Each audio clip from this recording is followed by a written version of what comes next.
This video may contain offensive language or be frightening to some viewers. Viewer discretion is recommended.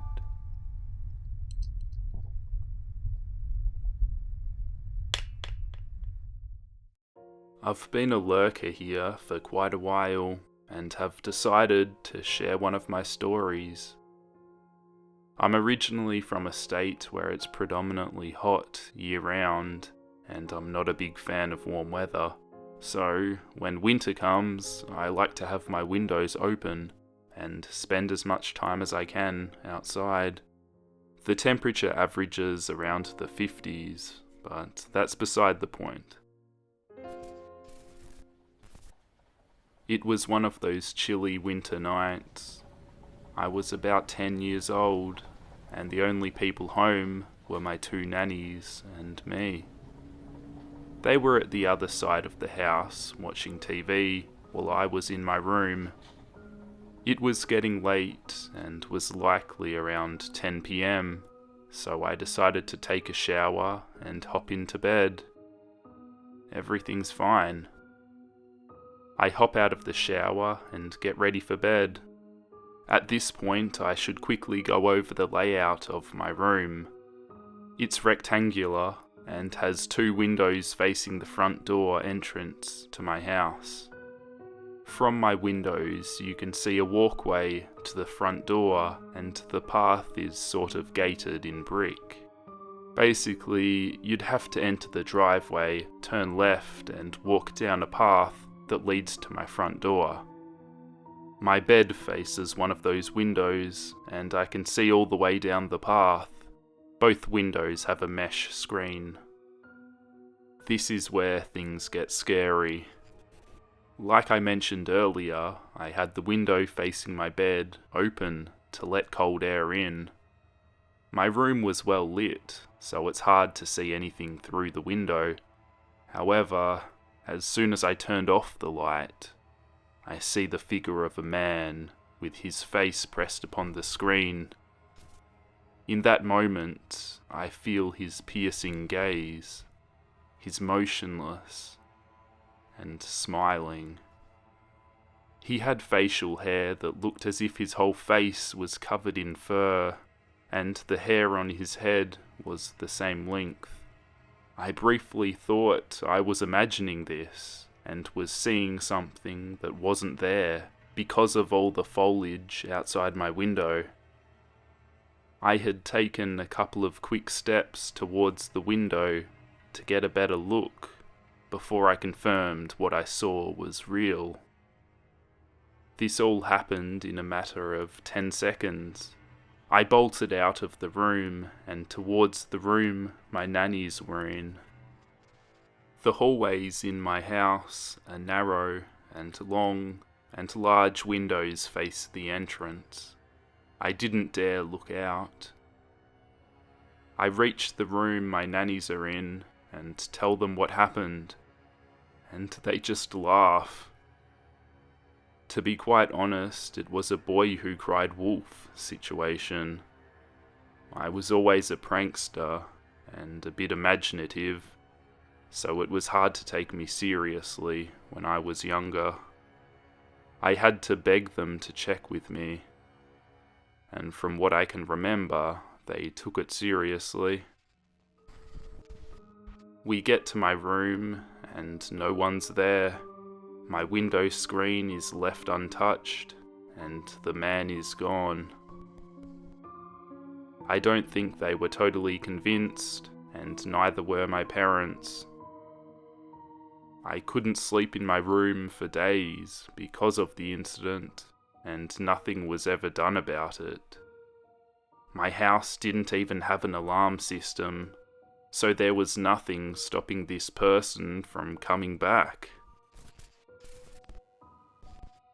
I'm still very disappointed in how things were handled, and I had no power over anything. I have no idea how long that guy was out there for, and if he was watching me undress, then dress myself after I showered. I remember how messed up his smile was. It was menacing. I'm glad that I was not harmed by this man, and that was the only visit. At least I hope. I stopped opening my windows at night, and I missed the cool winter air. So, creepy guy with your face pressed against my window screen, let's never meet. Feel free to ask any questions, and thanks for listening.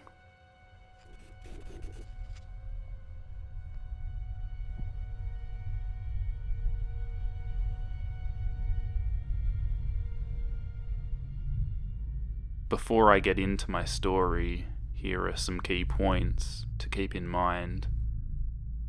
I'm a real estate agent.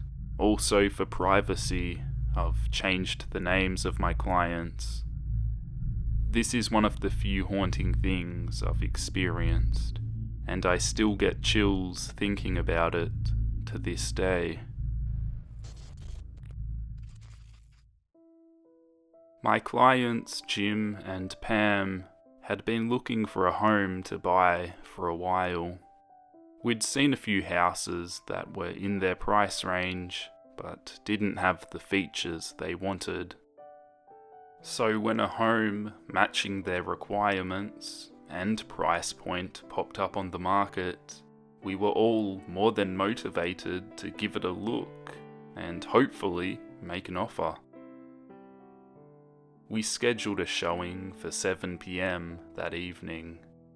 I didn't have much going on that day, so I got over there around 6:45 p.m.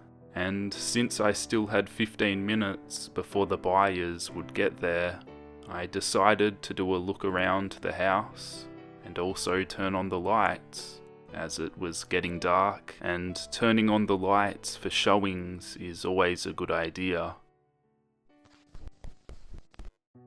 When I walk into the house, right away I notice it's fairly nice for the price it's at. It seems to be underpriced by at least 10k, if not more, and that gets me excited. I know the buyers are going to want to make an offer, so I just have to make sure there's nothing super awful.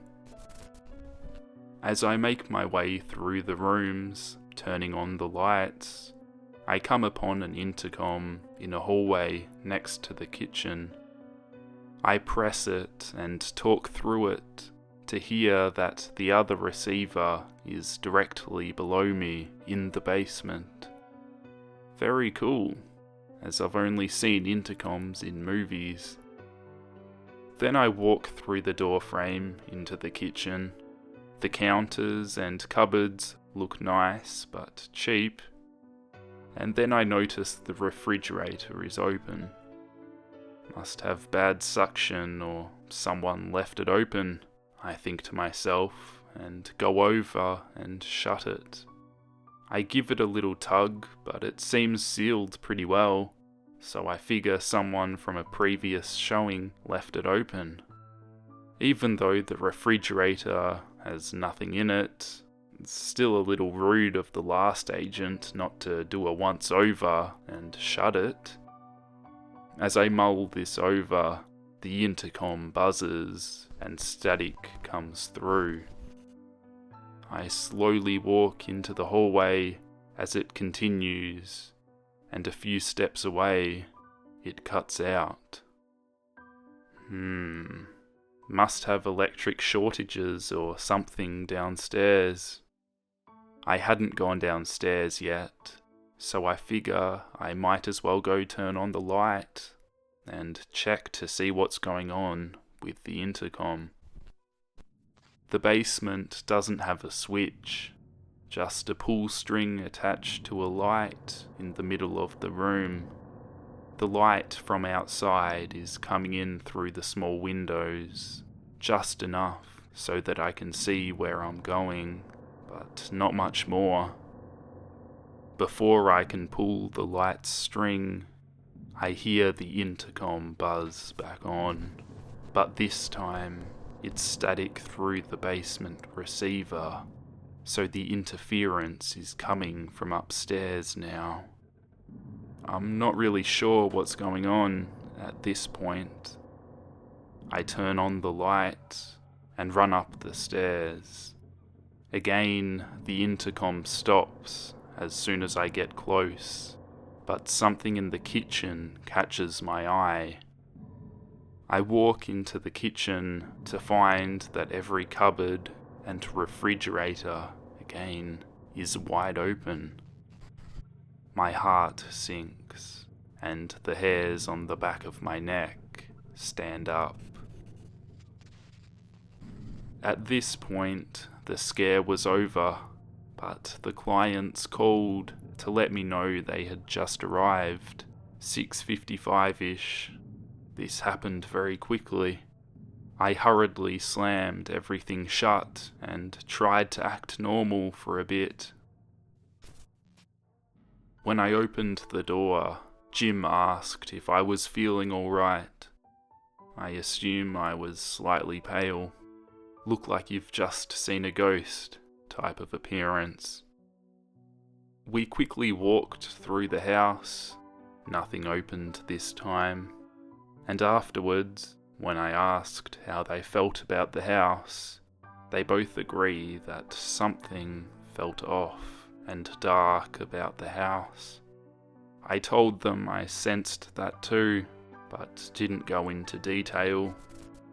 Needless to say, we didn't write an offer, and I've never gone back. It definitely creeped me out, and I believe it to be haunted.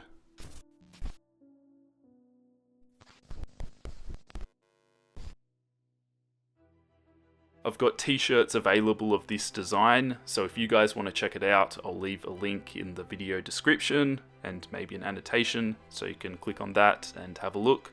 It's an awesome way to support me, but otherwise just watching my videos also really helps me, so thank you guys for all the support and all the positive comments. It really motivates me to keep making these videos, so thank you very much, and I will catch you guys in next week's drawing video.